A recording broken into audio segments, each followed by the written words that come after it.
seeing through the journey that Bangladesh has gone through.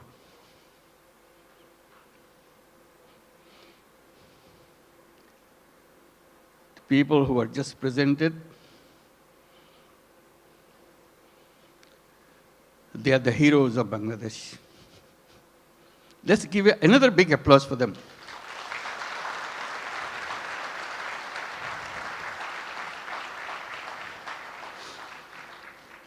Another standing ovation for our new citizen, Kyu Hak Sang.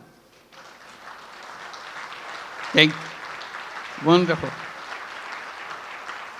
His dedication, his commitment. Thank you. Please have your seat. Just doesn't have any boundary. He loves Bangladesh. He worked for Bangladesh. He loves the nature of Bangladesh. I wish you could visit his factory. And he brought so many delegations this time to come to show his new land of citizenship. Can the members of the Korean delegation please stand up so that we can give you applause? Yes, indeed. Thank you. Thank you so much. Wonderful. Yeah. Fantastic. This is your home too. We'll make this home beautiful home. For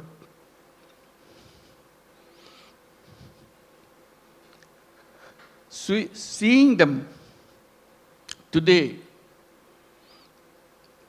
it's a journey that we have made the last 50 plus years. I was just remembering when we became an independent country in 1971.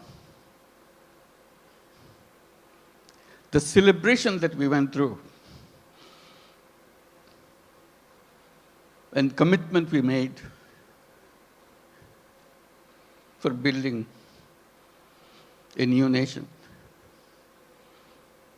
Despite sacrifices of lives for achieving that independence, we rejoiced. We are free. That was 1971. Then came 1974.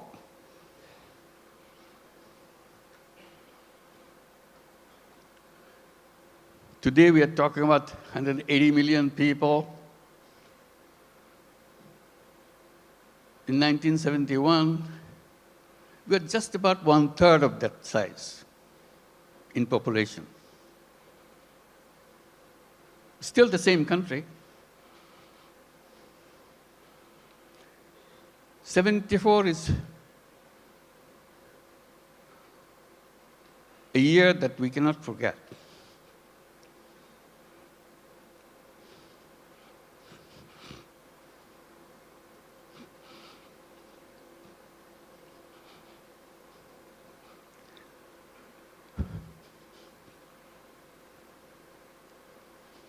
Sorry.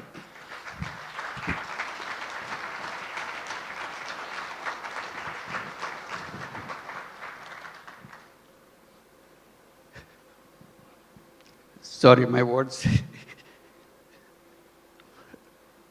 I cannot bring my word. People died of hunger.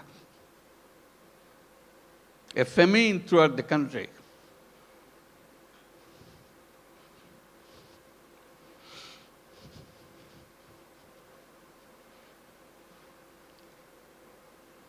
One and a half million people died.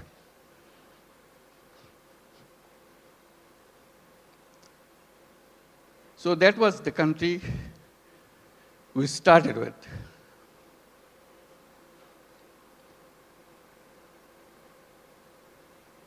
We used to grow one crop. We didn't know any other way. Our population was known as farmers because they have no other profession.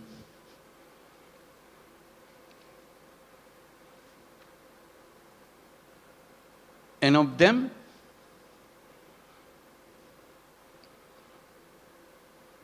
three-fourths of the population were landless farmers. They had no land.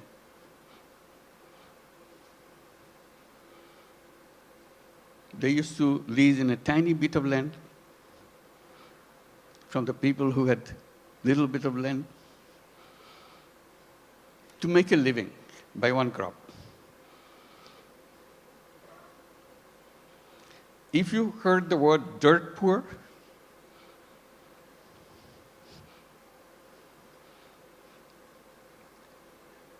that was Bangladesh. Very difficult life. So if you take that journey from 1974 to 2025, it's an amazing journey. Here we're talking about all these big industries and so on, and inviting you for so many countries to set up more industries. We're talking about the big market, talking about the big, intelligent young population.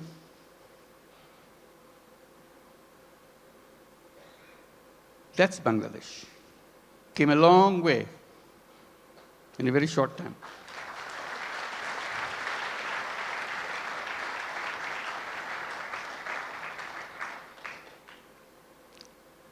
In that famine-ridden country, one little initiative came just to relieve the burden of watching what's going on. To help people to lend money, tiny little money, $2, $3, so that they can start a business, focusing particularly, specifically on women. They are the most destitute of all. That became known as microcredit. We created a bank called Grameen Bank. Had no idea what this finally will turn out to be. But it turned out to be a global name.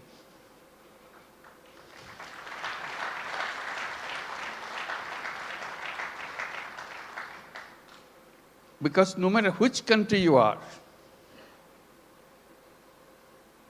you have little Bangladesh of 1974 inside of you. You don't recognize it. You hide it by giving public money to them. So I always raise the voice. Giving public money to poor people is no solution at all. Solution is creating the structure, framework, will unleash the energy of the people. And microcredit was just a small effort of that.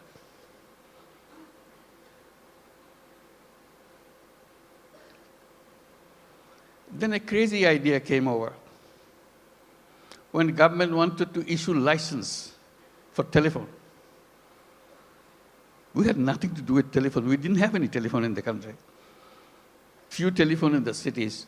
Most of them don't work.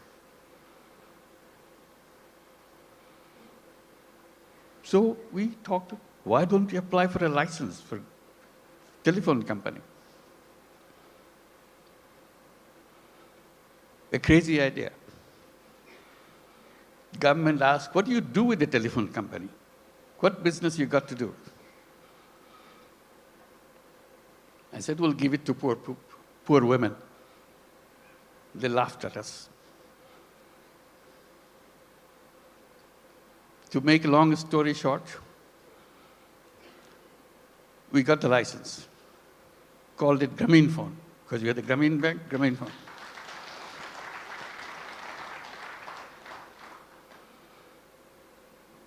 Nobody wants to partner with us because we have no knowledge, nothing. Because Bangladesh is no place for mobile phone. There's no market for mobile phone. Who wants to be partner? So we knock at every door, international doors.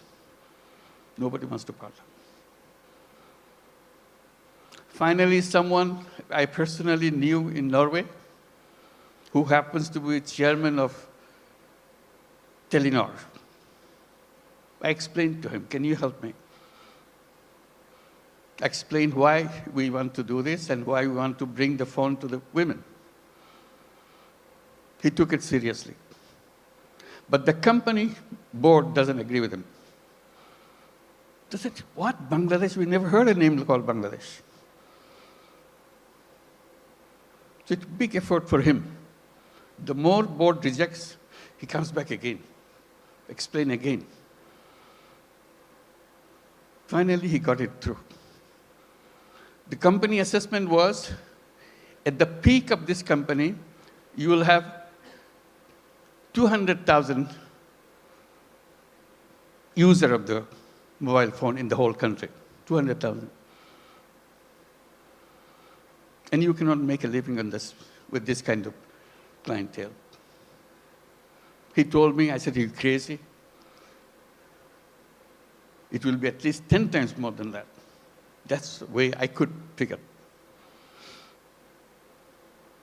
It became the largest telephone company in the country.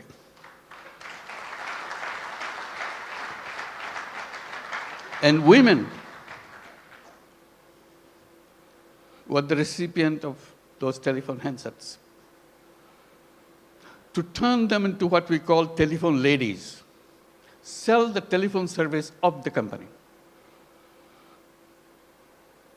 Men cannot apply, men cannot get the phone. Only poor women of Grameen Bank, not all women, only poor women of Grameen Bank can get a phone. Totally illiterate, has nothing to do, doesn't even know what a phone is. We train them. They started selling the service, saying, if you want to make a phone call to your son in the Middle East, in the meantime, Middle East saga began. So people wanted to talk. It became a roaring business. Soon, 100,000 women selling telephone service all over Bangladesh. It became so popular, everybody wanted to have a phone. Changed the whole company. At that time, there are other companies coming up around the world. They were focusing on their cities. The newspapers were covering us, not them. It became well known. So they started copying. For the first time, the idea came, phone have some use in the villages. They had no idea at all. The telephone has any meaning in the villages. They're always concentrated on the cities. Telephone industry globally changed.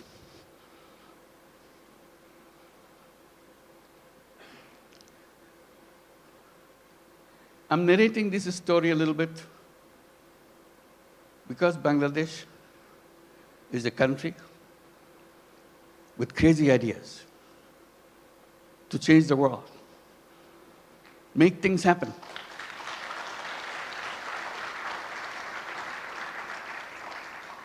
Everyone you saw on the stage receiving the award has a very powerful, crazy ideas and made them happen. So we invite you to join that crowd. Not only change Bangladesh by your business, change the world.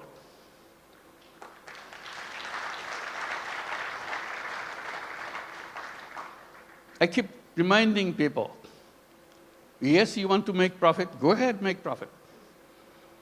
Maximize as much as you can. But we can add a little piece into it. Social purpose. You don't have to get disrupted by that. It's something that you can do, you have fun. Like many of you do already. So if you want to make a business with a purpose, along with the business that we do, Bangladesh is the place.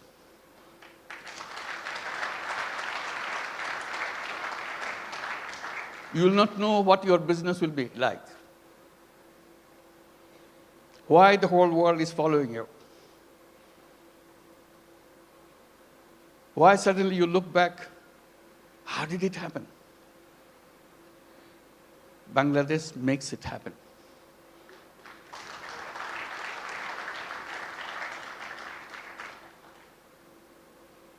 Always people explain how happy you got, you make money, we show the bottom line, fantastic thing. I try to add a little bit to that by saying making money is happiness, definitely, of course. But making other people happy is a super happiness.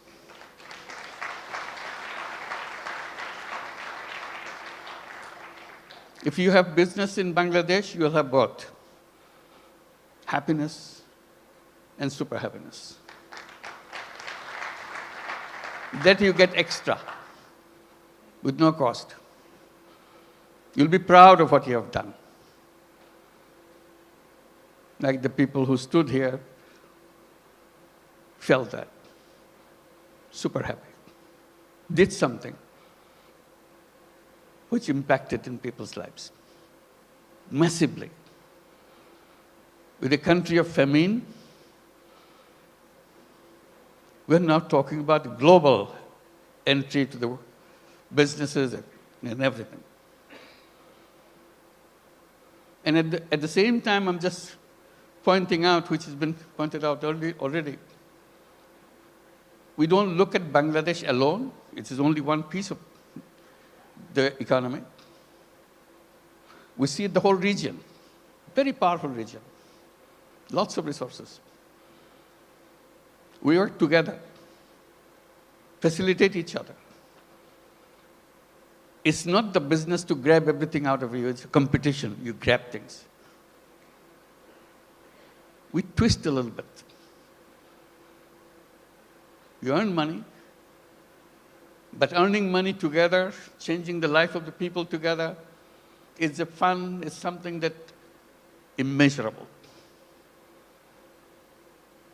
And each of your company can enjoy that super happiness by expanding and reaching out. Reaching out, the impact that you make, you never explored. Just a little opening. That's the magic. Changes the world. We said business is the most powerful mechanism by which you can change the world. But we are trained to focus on some so narrow thing, we miss out the world. We can try opening a little bit. And I emphasize by saying, let's create a new civilization where you're wide, we're open, we embrace the world. I underscore by saying we can create a world of 3 zeros. It can be done with the businesses, not by the government. Government cannot achieve that. That's not the function of the government. It's the function of individuals, human beings. We are human beings. We can change the world. And business gives us a big, powerful tool in our hand. And the new civilization, I say, should be a civilization where there will be no carbon emission. We can do that.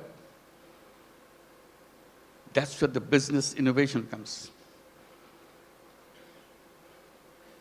All we have to do is just pay attention to that side.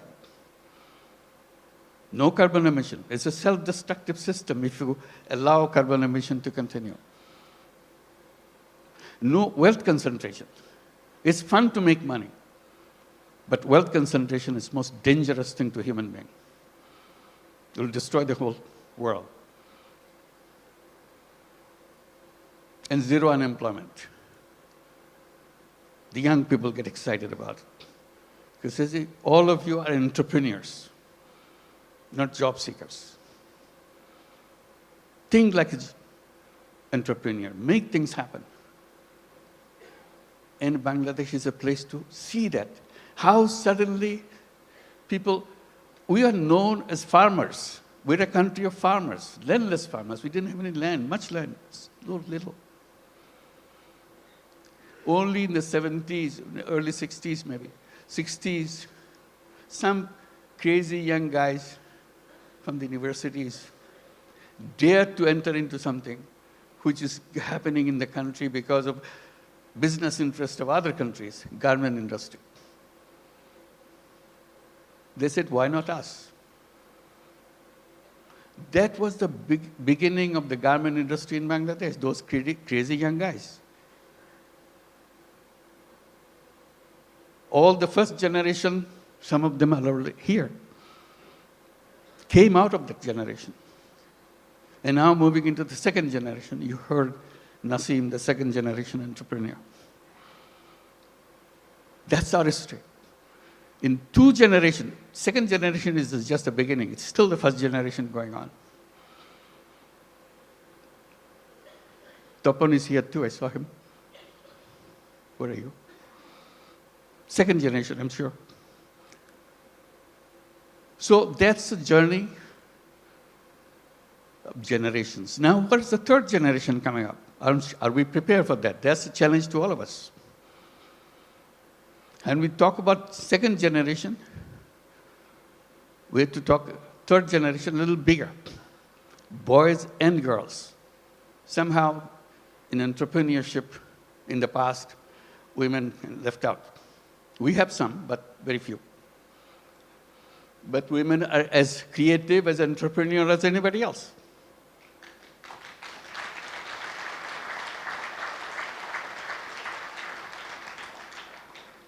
Together, those young generation will change the world. They have the technology, they have the creativity, innovativeness, and problem-solving ideas. We don't have to look at the problem the same old way that we did 50 years back, waiting for the government to do something.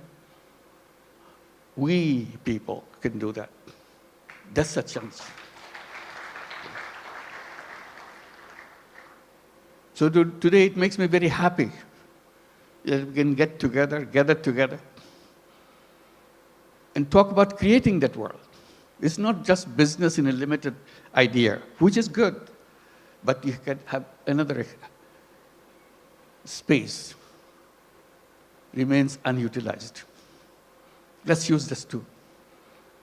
And Bangladesh, the business in Bangladesh is not only for Bangladesh, that's the point. It could be for the whole world. Who ever thought that microcredit, which started in a tiny little village, now would be a prime business in the United States, Grameen America?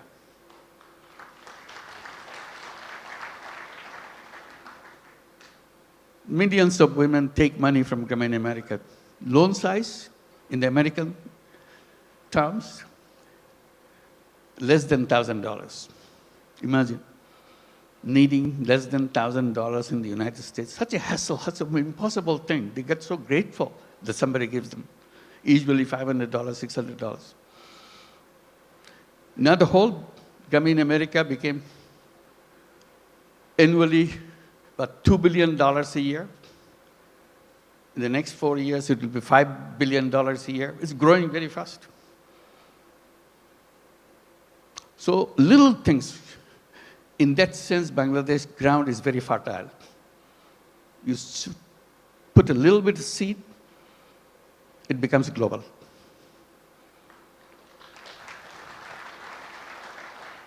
I wish I could tell all the stories that happen in Bangladesh, but I get very tempted, but